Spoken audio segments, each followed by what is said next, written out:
back in the studio now, and I've collected all of the things that I think I might need for the design today. You saw what a wealth of choices that I have from the edge of the lake there earlier today. So what did I pick? And remembering that because it's roadside here or lakeside here in this case, only pick what you think you'll need. You know, when we do a design, regardless of whether it's for competition or just to use at home, we tend to have too much material and we'll have lots of things left over. This is an opportunity for you to be very careful about your planning and to know exactly what you want to use so that you've got the right amount of material. And if you see my head moving around a little, it's because I've spotted there's a spider that's come off the material that I've collected that's wandering around the camera. So if you see something go across the front of the lens of the camera, that's the spider that's on the camera. It's not going to attack you. So what did I pick? Well, I picked some of that wonderful typha, the typha leaves. I couldn't reach in far enough to get any of the actual seed heads, the bulrushes themselves. So we've got some of those now. You'll see some of those are cut down already because I've started to prepare. I'm going to show you very quickly how to make some angelfish, some foliage fish. And these are ones that I prepared earlier today when I got back. But I'm going to show you how to do one of those, so that's why they're cut. So some typha lengths, which were about that length when they were cut. Now I went for the lighter green in the lily foliage because of something else that I picked, that I didn't want too much dark green. I wanted some variety. These obviously have curled up because they're very new leaves, and even though I got them straight into water when I got back, they're still very soft. So I'm going to use the curl of that leaf in the design. I knew that was the case.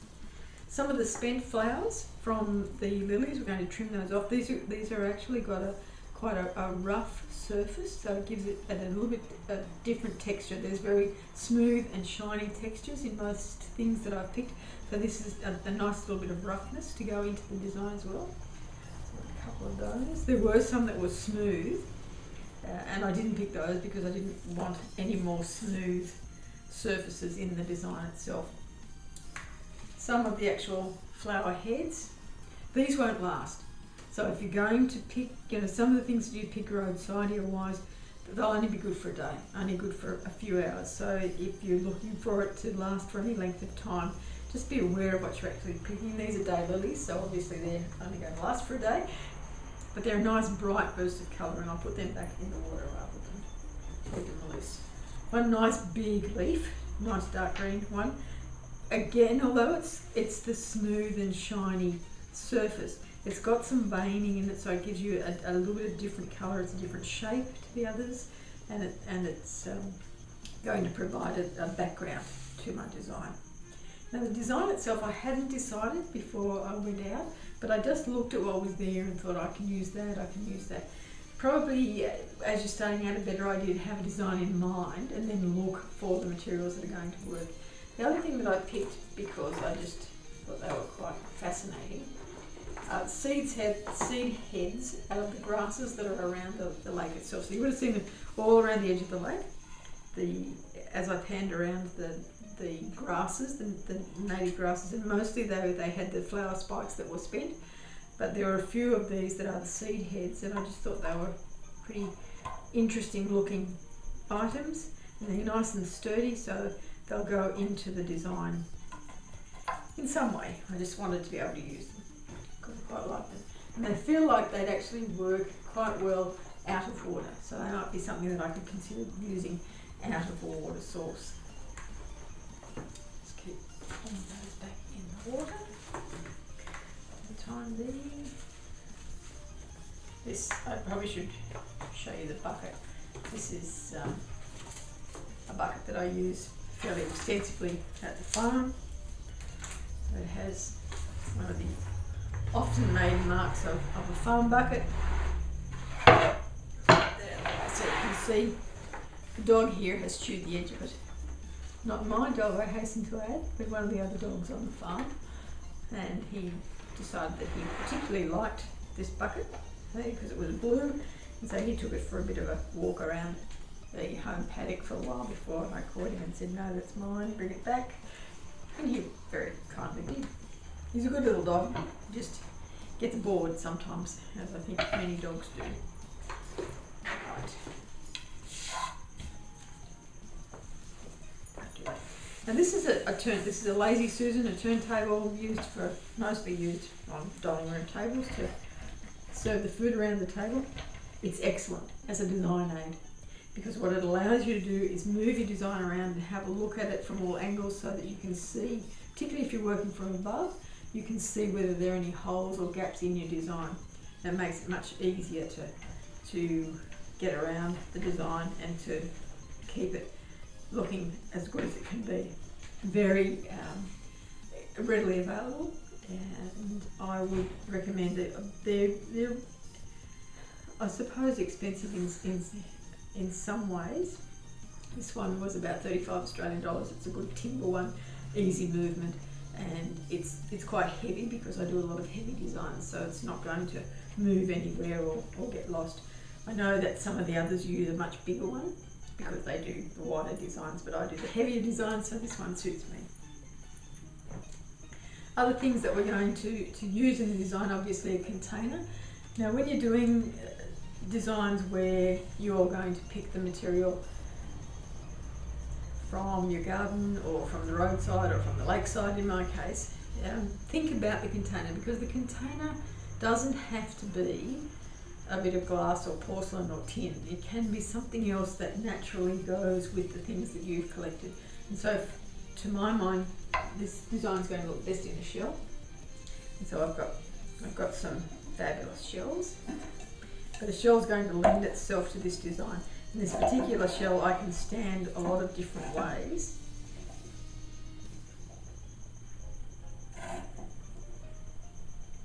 With the weight of the material in there, and I can have something behind it if I wanted to so that it became the focal part of the design. Gives me a bit of height. Remembering that whatever container you use, if you're going to go horizontal, you still need to think about the proportions of material that you're using. For my part, I'm going to cover a lot of the back of the shell with this, the large leaf that I picked, so that gives me the right height proportion. We would normally talk about height or width, depending which way you're going, being 1.5 times your container at least, and the same would be the case for the base. If you were using a circular base in a competition, so to say for one of my upcoming competitions, I've got a circular base that's 1.2 metres in diameter, then I know that I have to go at least 1.5 times in height for it to look proportionally in balance. And so that's what we're looking for, the balance. And the other thing I've got to use is some sand, because that'll just finish off cover up the mechanics that I use. I'm going to use floral foam in this design. You could just use wet sand. Wet sand and maintaining wet sand will keep your floral material, your plant material, hydrated. These particularly the lilies are going to need a lot more water than sand would produce, so that I'm going to put it into the floral foam for ease of use today. But before we do that, I will show you very quickly the angelfish folding technique. Now this you can see in a separate video, so if you want to actually study it quite closely, then I'd suggest that you go and have a look at that other video. You'll find a link on the bottom of the page here so that you can go and have a look at that other video as well. Basically, pointed end away from you, flat end towards you, over your fingers twice, so that both ends end up facing towards you. Now the tricky bit is always working out how you're going to hold it, because the next bit you're using is to do the basket weave.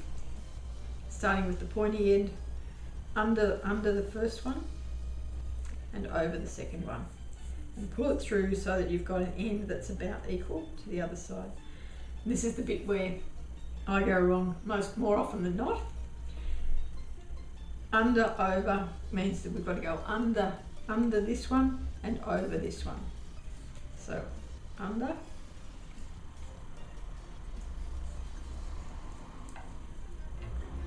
that one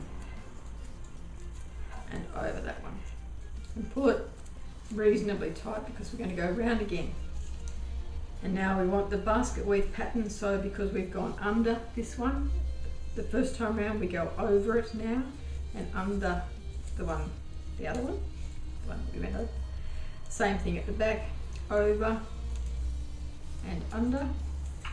And that's the simple weave that you get. Then all you need to do is pull all your ends tight so you get the and just do it gently so that you don't lose the folds. And so you end up with your basket weave and your fins in your tail. What I would then do, scissors she's looking for, is just trim it a bit so it's not quite so large. So pointed ends and flat ends. And there we have the next little fish. Now the reason that we've got 3 is because for the most part our eyes balance with odd numbers for whatever reason. In a design we like to see 1, 3, 5 elements that are similar, all the same. So let's get started. Starting with our container, and for the most part I'm going to try and do this so that you can see what I'm doing, and I'll spin it around every now and then so that I can just check that I've done the right thing.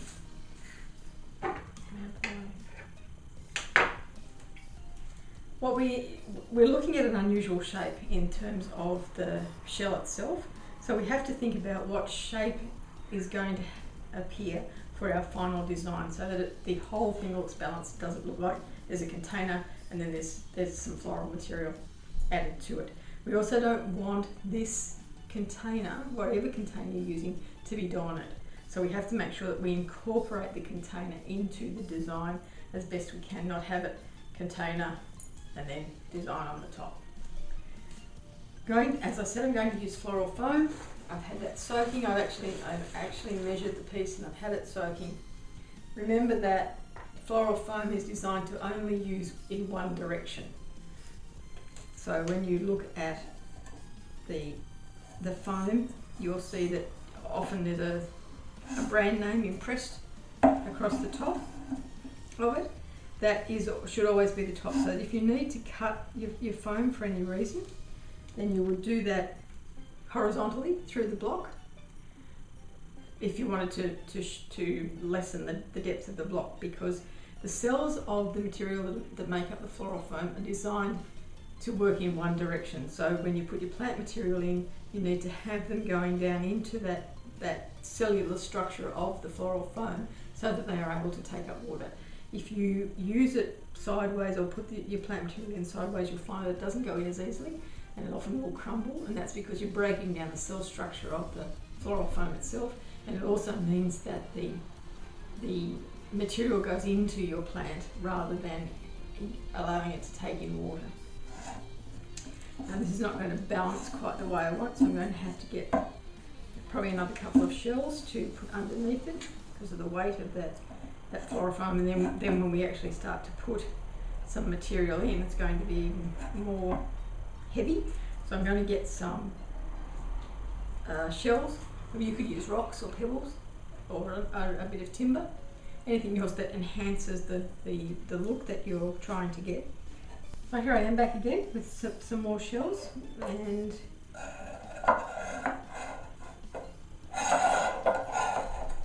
we want to have them so that they're displayed nicely. I might just group them like that.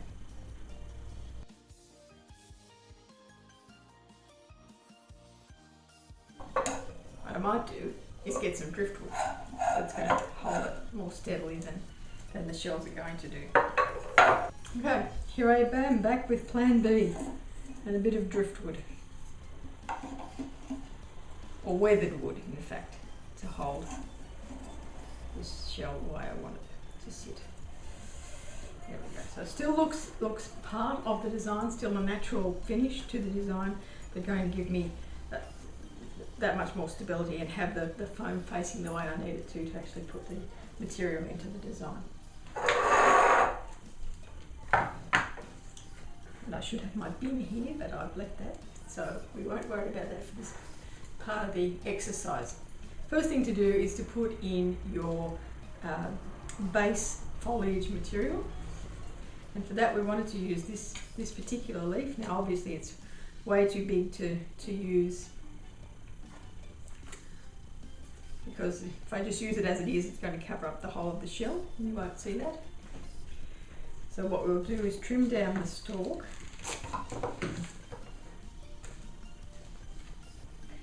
and we'll actually have it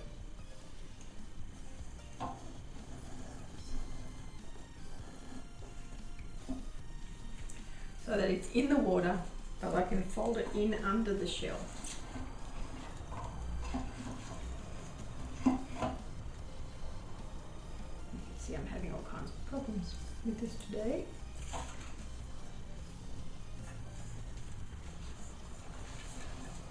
I'm going to be quite brutal with it now. It's going to be nice. I'm going to have to be tough.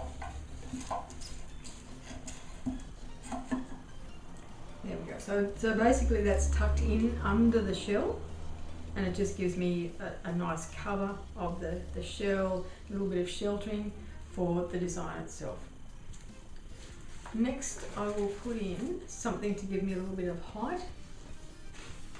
We might go with our weirdo seeds, and these are very heavy, so I'm going to have to be quite careful about how I use them, because we're going to add a lot of weight to the design, like physical weight to the design.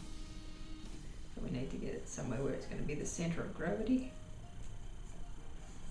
Now, as I said, I don't think these need a whole lot of water source. I might put in, now these are the spent flower heads. Just going to trim off the dead bits off those. And the foliage, so it always sees the little green bits.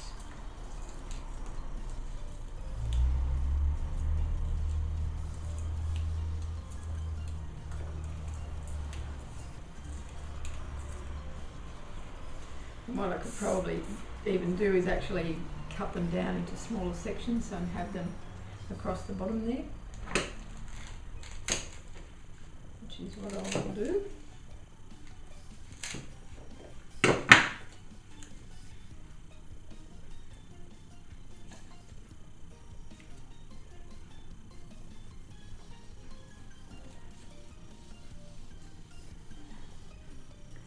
And it's a good idea to experiment with materials that you find around the place, because it's not costing you anything, and you get to try out a few different techniques or different ideas and develop a style of your own, develop a look of your own, and you also have the opportunity to get comfortable with materials and to find out which ones you like working with best. Now, for most of my experience has been that I much prefer working with things that look natural, that are natural. I have a great deal of difficulty with the what I call traditional designs, because I just have trouble with that particular kind of plant material. Now what I'm going to do is bring one of these down through the base of the design, so that it carries through that element into and incorporates then the timber, the driftwood that's down there. I'm going to spin it around just so I can have a look at it and work out what I'm going to do next. And so what I want it to look like is that it's just something that's you might see naturally occurring at the side of the lake. We need to the thing that'll throw that though is the angelfish that are flying through.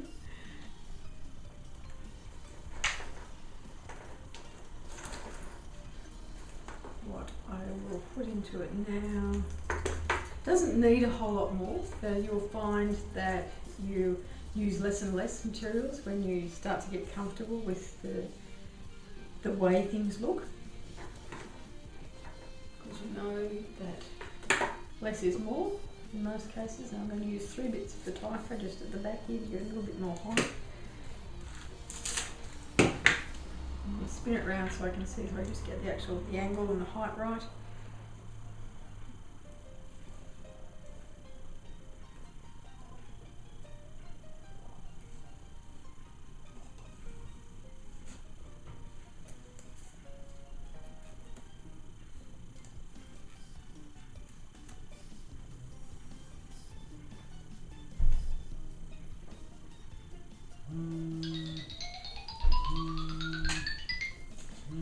That's my phone ringing.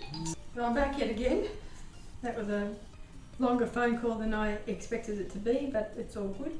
But what I did notice while I was sitting sort of diagonally across from the design is that if you look through at this angle, you can see that there's a bit of a gap, and it would be nice to bring something through there that was just sort of hidden when you're looking at it at the front, but when you look at it from the sides, there'll still be some sort of point of interest. So I'm going to actually use one of the flowers in that spot, so just if I forget, remind me that that's what I decided to do. And we'll just remove this little spider and put him somewhere a bit safer so he doesn't fall. So that's how it's looking at the moment with the Typha leaves placed in the back. As you can see, it gives it nice height. We've still got a nice triangle shape. We're not going to move out of that triangle shape if I can help it, so that the edges of the leaves are going to be my boundary. Still gives it a nice shape to the design. Be mindful of that when you're putting your designs together. So we might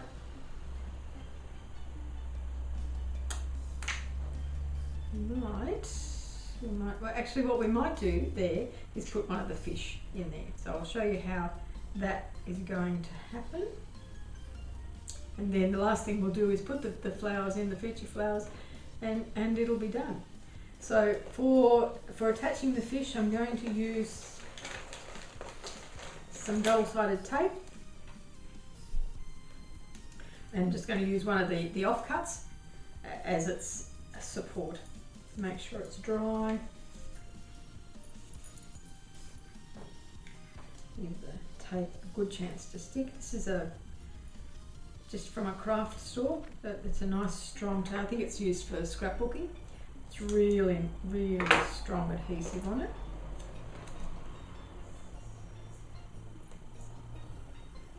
Stick that on there. And the hardest part is getting the covering film off the orange bit. Got it.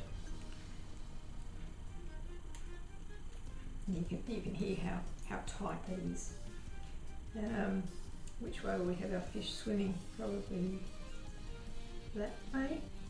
So just a matter of pressing him on. Trim that. I'm just going to trim that top bit off so that it doesn't look like he's sitting on a stalk.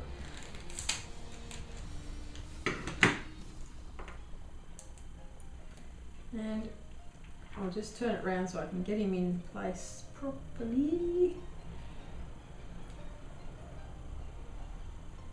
Actually, it's going to be better not on the stand.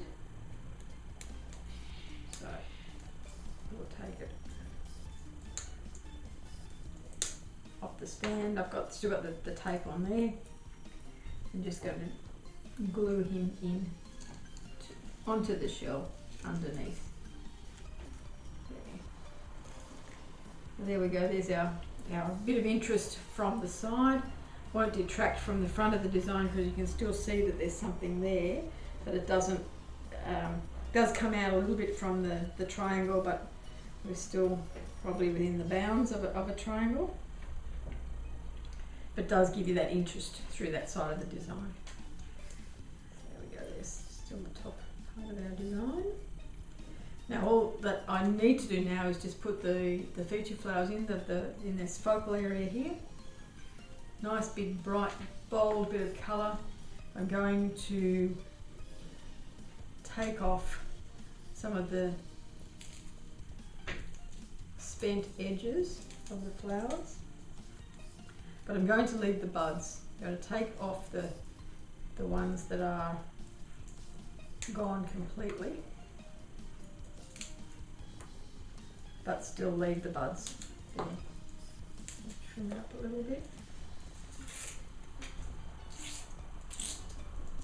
Give myself some length till I see how much. And I'm not going to use that height. I just want to have plenty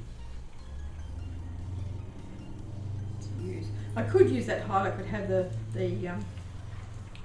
colour come through from the top and down into that section, but I'm not going to on this occasion. I'm just going to put it straight in the front. What I will do is do it in two bits. So I'll do the flower as one and the buds as a second part.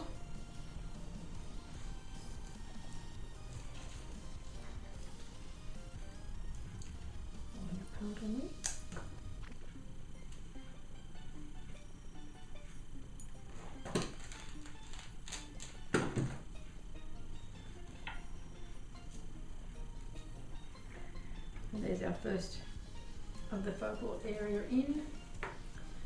This one is quite a tight grouping of the flower and the buds, so I'll leave them all together, but I don't need much stalk. In fact, now that I've opened it up, I can see that I could probably separate them, which I will do.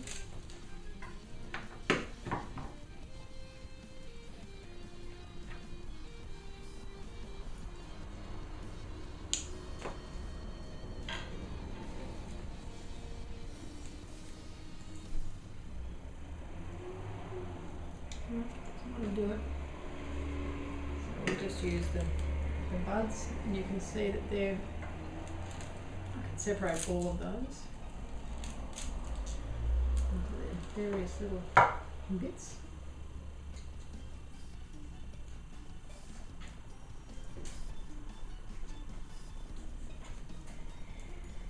Now what this is doing is giving us another texture and another bit of interest in the design. And the leaves just come loose from under the shell. Just roll them back under and over.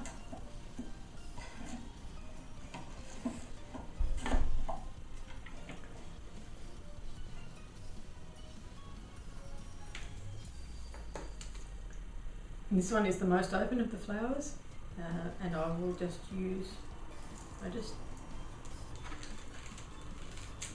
take the flower off, and because the stalk is not particularly strong, what I'm going to do is give it some support with a toothpick. And the beauty of the toothpick, using a toothpick for anything that's a bit soft in the stem, is that it will still be able to take up the water out of the water retaining material, whether you're using Oasis or some other water retaining material. Doesn't seem to matter what size your bag is, you can never find anything in it. It should. There we go.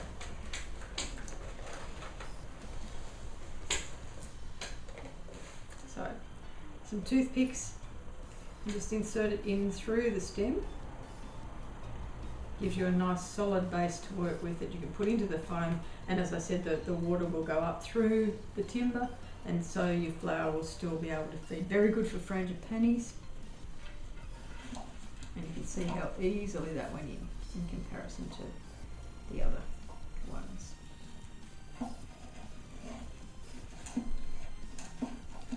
Doesn't want to stay for me today. There we go. No, stop. Yeah. So what I've done, in fact, is put another shell at the back just to give it a bit more support. And that doesn't detract. It's going to hold that leaf that keeps flipping out in its place, and gives us a little bit more interest in the design.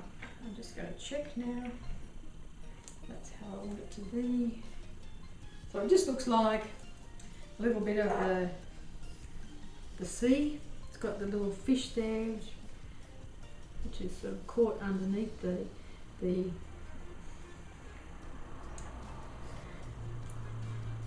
as though it's swimming through and just being caught underneath. I'm just thinking that there's a bit of a hole here. I need to have something in there that's not going to detract from the design, but is small enough to fill in that spot. And probably what I do is actually take the top off one of these. If I had, maybe what I can do, that's what I can do. This flower, I could slot into that spot there. It's nice and narrow, so it's not opened up. I could probably use a couple of the other buds, which would balance the ones that are on this side, but I'll use the open flower. And for that, again, I'll need to use either a toothpick or a skewer, probably a skewer in this case because I need a little bit more height than the toothpick is going to give me. So, naturally enough, I did have a skewer, bamboo skewer, same deal as the toothpicks. And we'll just measure the height that we need. About there. Next time, and then just maneuver it in.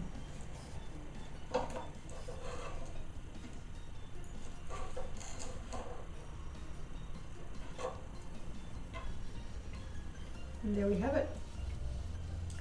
So there's your lakesidia design, complete with fish.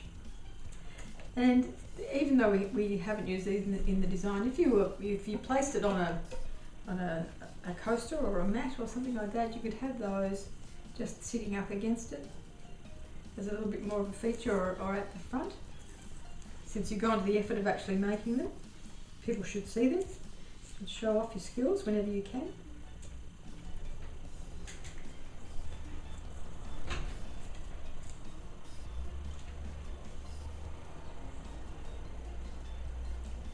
And just stand them up against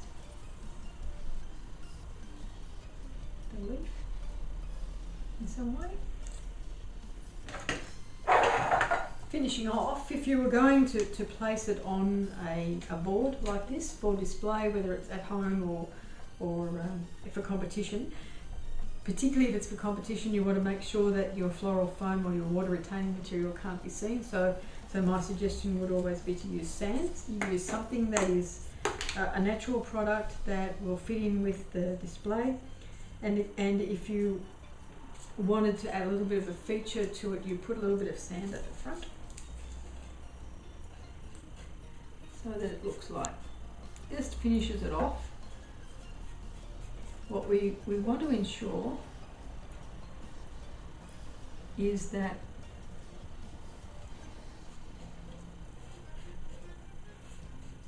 the design encourages you to look at everything that's in the design. I'm going to take that one away because I think it's just too much. And what it's doing is taking my way out of the design.